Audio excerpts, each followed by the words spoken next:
Dr. Alan Croessmann is a native of Des Moines, Southern Illinois. He graduated summa cum laude from MacMurray in 1968, majoring in history. While at MacMurray, he belonged to the Order of the Tartan, Men's Leadership Honor Society, and he edited the men's college newspaper, the Highland Times. After 3 years of military intelligence, including one in Korea, he went on to Harvard University and earned both a master's and a PhD in history. His professional career was in financial services. He was a senior executive at leading institutions in both New York and Boston. Croessmann's ties to MacMurray are deep. 4 other family members earned degrees from MacMurray, including his mother, Virginia Allen, in 1942, and his wife, Nancy Teal Croessmann, in 1969. Allen joined the Board of Trustees in 1993 and served for 19 years, including the final 9 as chairman before retiring in 2012. On that occasion, the college bestowed upon him the honorary doctorate of humane letters. 2 articles that he wrote about aspects of MacMurray's history have been published, and he continues to serve as a member of the MacMurray Foundation Board of Directors. Please welcome my friend, Dr. Alan Croessmann.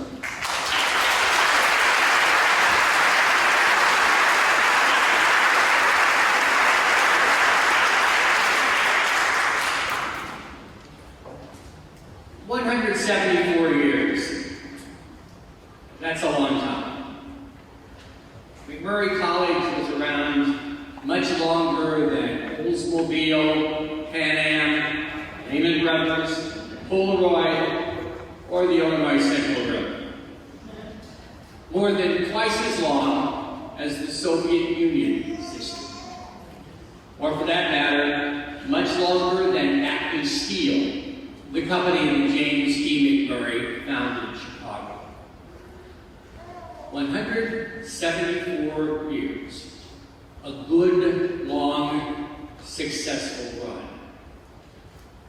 Thousands of students and hundreds of faculty and staff walked this beautiful campus.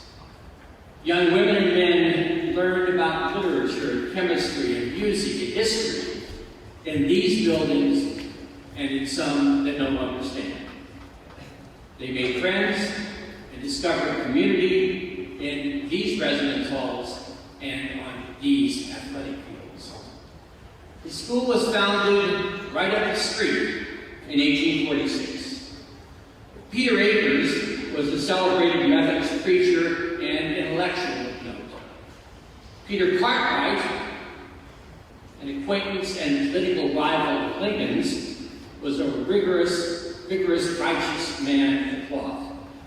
A friend who knew both said that Cartwright was the great organizer, Akers the greater preacher. Cartwright was a man of affairs, Akers a man of books. Cartwright had superior force, Akers superior dignity. They complemented each other well. There were others who pushed for the creation of a school for women, none more forcefully than Reverend James H. Dickens, a member of the Illinois Conference. The principal founders had a vision, somewhat quaint by today's standards, but ambitious for the time. A vision of young women, educated, refined, and fit to take their place in the world, ready to become proper wives and mothers, ready to become fine teachers. Over the ensuing decades, obviously, this vision broadened and deepened. The Illinois Conference Female Academy, the first of our school's 6 names, was very small and only taught primary, elementary, and secondary level students. Although the first collegiate courses were added in the 1850s, it was another half-century before the full accredited 4-year collegiate program was in place. A college is built on the shoulders of many people, dedicated and caring instructors, coaches, and advisors, and strong and able administrators, staff, trustees, and friends. They all deserve to be remembered. But 3 individuals, Joseph R. Harper, Clarence P. McClelland, and James E. MacMurray, stand out in the early development of this institution. first is the English-born Harper, who had to quit his formal education at the age of 10 to help support his family by working in the dangerous coal mines around Europe. The Harpers came to America in the early 1870s and settled in DuPont, in southern Illinois. A young Harper worked in the mines there. He also reignited his passion for learning through self-study. He received a temporary teaching certificate, left the mines for good, and by the 1880s, Harper was in Jacksonville as head of the preparatory school for Illinois College. There he resumed his formal studies and earned his degrees. Harper became president here, across town, in 1893. He was a strong administrator, a fine recruiter, a creative fundraiser, and a visionary. More than any other person, he transformed this institution from a preparatory school into a college. The historian of MacMurray College wrote that Harper combined the conflicting philosophies of self-made, self-reliant man and the instrument of God, a combination of Poor Richard and the religious mystic. By the time Harper retired in 1925, after 32 years as president, Illinois Women's College, as it was now named, was a healthy institution meeting the needs and expectations of the young women of the time. The second individual is Clarence P. McClellan, the kindly Dr. Mack, a New Yorker who worked for an insurance company before entering the ministry, and then assumed the presidency of a seminary for young women in New York State. He served at the helm of our institution for 27 years, from 1925 to 1952. He was a wise, progressive leader who oversaw a growth in enrollment and in the school's financial and physical resources. These were the glory years of the Women's College. McClellan would have been unsuccessful, however, were it not for his partnership with the third individual, the Chicago businessman and industrialist, James G. MacMurray. Now, his elder daughter, Miriam, had attended the college in the early 1900s. At President Harper's urging, MacMurray joined the Board of Trustees and quickly assumed its leadership. During the McClellan years, aided in large measure by the philanthropy of MacMurray and by his sage counsel, 7 new buildings were constructed, including this one. The campus was beautified, the curriculum was expanded, the faculty was enlarged, and its quality was greatly improved. As a result, the college's reputation grew. Together, McClellan and MacMurray strived to realize Dr. Mack's vision of creating the greatest women's college west of the Alleghenies. In 1930, Illinois Women's College became MacMurray College for Women to honor its patron. Over his lifetime and through his estate, Mr. MacMurray gave what amounts to $80 million in today's money to the college. And thousands of students over the years have reaped the rewards of his generosity. Yes, 174 years is a long time. And the college enjoyed great success and withstood much adversity. There were the fires in the 1870s that destroyed the first 2 incarnations of Main Hall, just yards from here. A spark from a photographer's flash started a fire in the old gymnasium in 1929 during a pageant that tragically took 3 lives. And there were always financial crises. The Great Depression was a particularly difficult time for the college. When will times be better, McClellan lamented. But the college endured. The great 19th century lawyer and statesman Daniel Webster was representing his alma mater, Dartmouth College, in a case before the U.S. Supreme Court where he said, "It is a small college, but there are those of us who love it." That also describes Mac, a small school with great character, loved by all. After World War II, the times, they were a-changing. Low birth rates during the Depression meant fewer entering college schools. Coeducation expanded across the country at the expense of separate men's and women's colleges. MacMurray had to adapt in order to survive.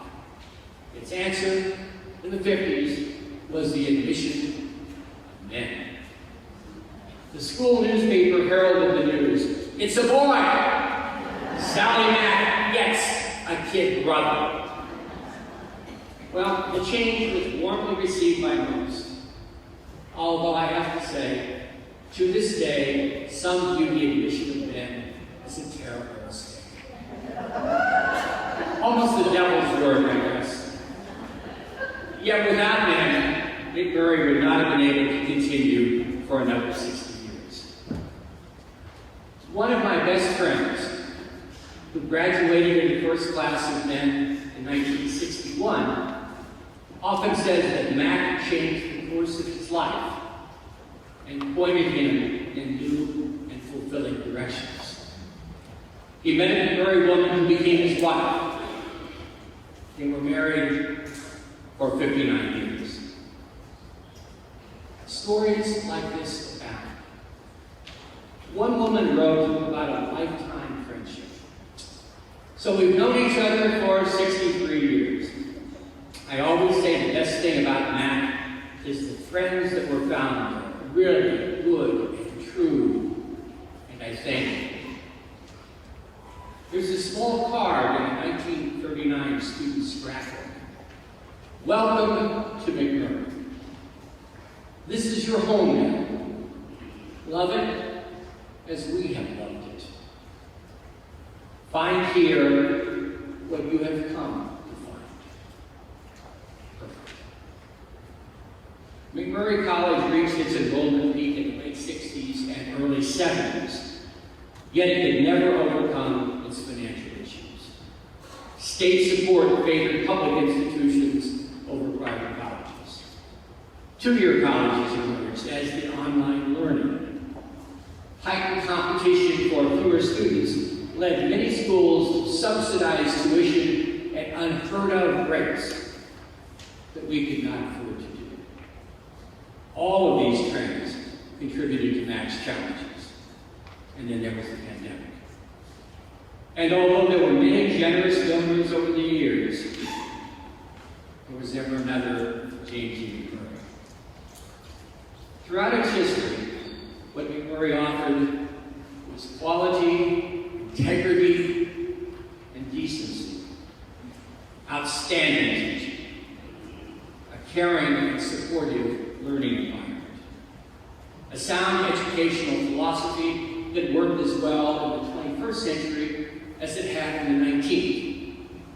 And a common sense curriculum that prepared women and men well for careers and for life.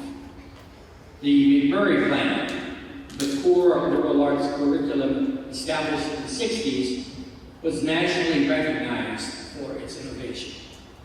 It was supplemented by top-notch professional and career programs. Ultimately, however, the college succumbed. We are not alone. Over 75 institutions, public and private, have been forced to close their doors in just the last 6 years. This is a sad day, but the splendid legacy of MacMurray College lives on. For one thing, there's the MacMurray Foundation and Alumni Association, committed to carrying on the college's birthright and heritage. Through the granting of scholarships to worthy individuals with strong connections to college. Over $70,000 through the sponsorship of special programs and events, like was this weekend, through the preservation of the college's rich archives, and through the display of wonderful artifacts in the MacMurray Hall of the new Jacksonville Area Museum. But foremost are the life stories of the thousands of women and men this small college has touched. Mac Nation. And not just the students, but their children and grandchildren, and the countless others who have benefited and who will continue to be guided by the values instilled here: knowledge, faith, service, wisdom, duty, and reverence.